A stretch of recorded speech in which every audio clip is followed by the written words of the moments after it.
Welcome back to the deep dive. Today, we are jumping straight into a subject that I think is a huge, frustrating barrier for millions of learners. Especially in places like India, yeah. Exactly. It's that massive gap between, understanding English perfectly when you read it, but then when you go to speak, It just freezes. everything freezes. You know the rules, you can even pass the exams, but when you open your mouth, nothing. Well, we've got this really comprehensive coaching blueprint. It's a step-by-step guide designed for exactly that problem. Right. And our mission today isn't just to summarize it. We want to really unpack the insights here.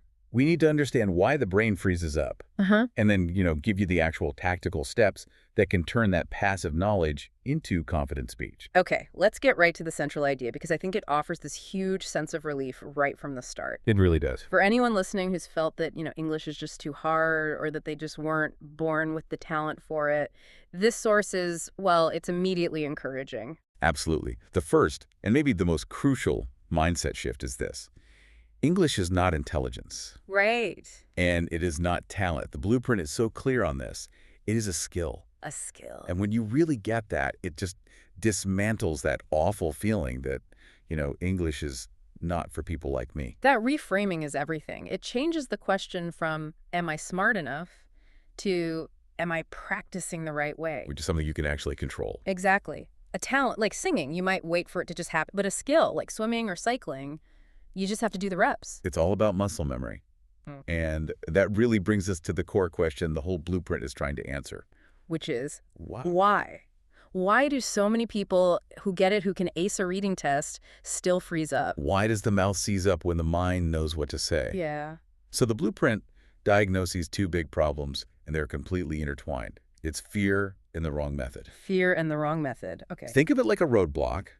It's part emotional trauma and part just bad directions. You Yeah. can't get through. Let's break those barriers down because I think a lot of people are going to recognize this immediately. Okay, so the first one, and it's probably the deepest, is the fear of making mistakes, of being judged. Mm.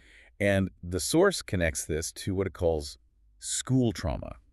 It's that very specific feeling of being publicly corrected, of just seeing wrong, wrong, wrong everywhere. The red pen syndrome. Exactly. It conditions you to believe that silence is just so much safer than making a mistake. And that fear then makes the other problem, the wrong method, even worse. It totally does.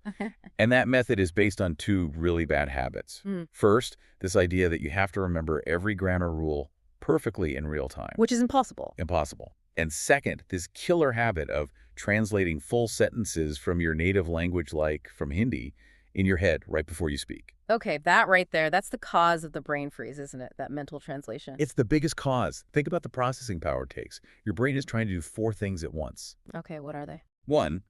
Form the perfect Hindi sentence. 2. Recall the exact English grammar structure. Yeah. 3. Translate every single word. And 4.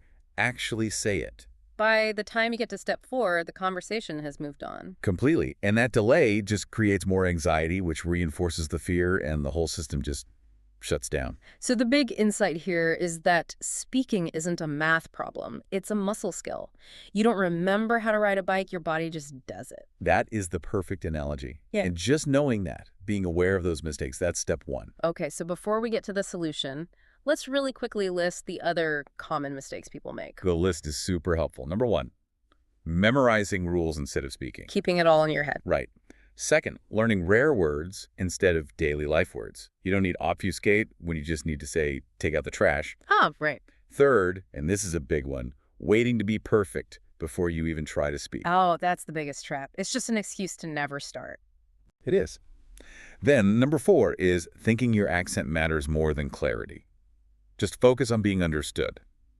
That's it. And the last one. The most critical mistake, Hmm. practicing silently. Reading in your head, it does nothing for the physical skill of speaking. You have to make sound. And all these mistakes are usually propped up by these dangerous myths. We have to just crush these myths. The biggest one is first grammar, then speaking. Which is how every school teaches it. And it's completely backwards. Mm-hmm. The blueprint points out, how did you learn your first language? You spoke it first, with mistakes, and learned the grammar rules years later. You have to follow that natural model. You have to. We also have to get rid of the idea that fluency takes years.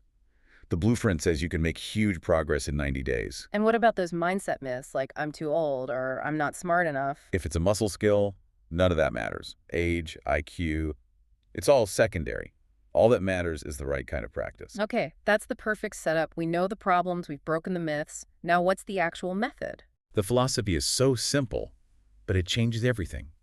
It's speak first, polished later. Output over input. Exactly. Yeah. And the 90-day method is broken into 3 layers, so it's not so overwhelming. Okay, so walk us through them. What's the goal of each 30-day phase? The first 30 days is just about getting started. The goal is what they call survival English. What does that mean in practice? It means short, simple, daily sentences. I am going, I need help, I don't understand. You're going to feel awkward, but the only goal is to make sound without translating. Just getting the engine to turn over, going from 0 to 1. That's it. Then the next 30 days is about connection and expansion. You start linking those simple sentences together How? with transition phrases, things like what I mean is or the reason is. You're starting to build a little bit of flow, moving beyond just choppy phrases. And the final month? The last 30 days is all about fluency and opinion. Now you start practicing expressing more complex ideas, telling stories about your day, giving your real opinion on things. So you start small, build connectors, then apply it. That Yeah. feels doable. It's very doable. Okay, so let's get super practical. The do's and don'ts for those 90 days. What are the habits? On the DO side, it's really clear. Speak daily, even if it's broken English. Mm-hmm. Repetition matters more than quality at the start. Okay. Use simple sentences, repeat the same daily life sentences over and over until they're automatic, and listen more and copy more. Mimic the rhythm. And celebrate the small wins, I imagine. Yes, absolutely. Celebrate small progress. Don't wait for perfection. And the don'ts are probably just as important. They're the things that will derail you. Non-negotiable. Mm-hmm. First, do not translate full sentences. We know why. Second, do not chase big vocabulary. Simple words communicate. And the big one. Do not wait for confidence. And don't compare yourself to anyone else. Confidence is the result of speaking. It comes after the action, not before. That's a huge shift. You have to speak your way into feeling confident. You do. Which gets us back to that core challenge. How do we actually stop translating in our heads? The source has a simple rule for this, right? Really simple rule. Don't think sentences. Think situations. What does that mean? It means you're rewiring your brain. You create a direct link from the situation to the English phrase, completely skipping the Hindi sentence in the middle. Give me an example. Okay, so you feel thirsty. Your brain shouldn't think, "Mujhe pyas lag rahi hai, mujhe pani pina hai." It should jump directly from the feeling of thirsty to the English phrase, "I need water." So if your phone battery is low. The thought is just, "My phone is dying." Yeah. You're forcing that direct path. You're training your brain to be more efficient. That makes perfect sense. And it leads right into vocabulary. If we're not supposed to learn big words, what should we be learning? High-frequency words. The blueprint says to master the essential daily verbs first. Things like get, make, take, keep, do. They're the building blocks of everything. Because they turn into all those phrasal verbs that sound so natural. Get over, make up, take off. Exactly. And you also need opinion words and reaction phrases. Really? That's interesting. I agree. The things that keep a conversation moving. And you should actively ignore exam words or literary words. For now, yes. The strategy is fewer words, more usage. Master the basics first. Okay, what about putting sentences together? Learners always feel like they're doing grammar calculations in their head. And that's because they are. But what's interesting is that native speakers don't really do that. We reuse patterns. Patterns, not rules. Exactly. We have these little frameworks we use over and over. And the idea is that learners should just borrow those patterns instead of trying to build every sentence from scratch. What are some of those patterns? The conversational connectors.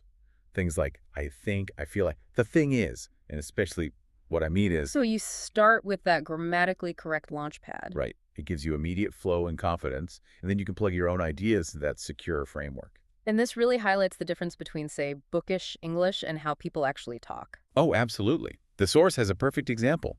A learner might say, I am unable to comprehend what you are saying. Which sounds very formal, very stiff.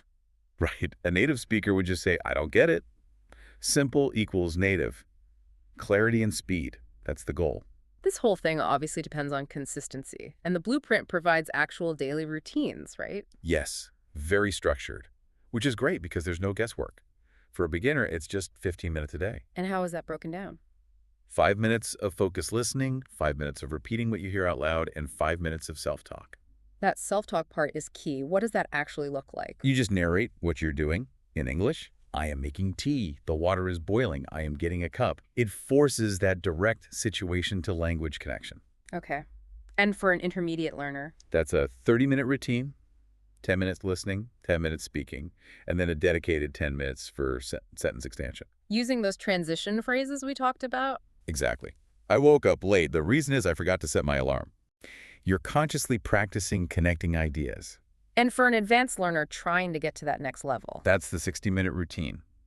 20 minutes of input, so listening to or reading something complex, 20 minutes of active speaking practice, and 20 minutes recording yourself. Recording is so important for catching your own mistakes. It's huge, and it solves that problem of, I don't have a speaking partner. That's such a common excuse. I can't practice because I have no one to talk to. And the Blueprint's response to that is just so powerful. It says, you don't need people. You need practice. Your mouth needs the workout, not an audience. That's it. Talk to yourself. Use a mirror. Record voice notes. Describe what you're doing. All of that trains the mind-to-mouth connection just fine. It's about building the internal skill, not waiting for external approval. Exactly. Which all leads to the final, crucial mindset takeaway. Okay, so for someone listening right now who just feels stuck, what's the summary they need to hear? It's this. You do not lack English. You lack belief, and you lack the right method. That's it. The knowledge is probably already there. The call to action from the source is so direct. It's just speak badly. Speaking. Anyway, it's basically giving yourself permission to be imperfect, which is the only way to get better. You have to start today. Not tomorrow, not after you finish the grammar book. Today. With the belief that I can speak English confidently. For me, the most surprising thing in this whole deep dive is that idea that grammar should come after speaking, not before. It turns everything we learned in school completely on its head. It really does. So if speaking is truly a muscle skill, like this blueprint says it is, we want to leave you with this thought to consider. What's one simple, tiny daily habit you can start right now to build that muscle, even if it's just that 5 minutes of self-talk? What can you do today? Don't wait. Just start. We hope this deep dive has given you the tools and really the permission to finally start that journey. We'll see you on the next one.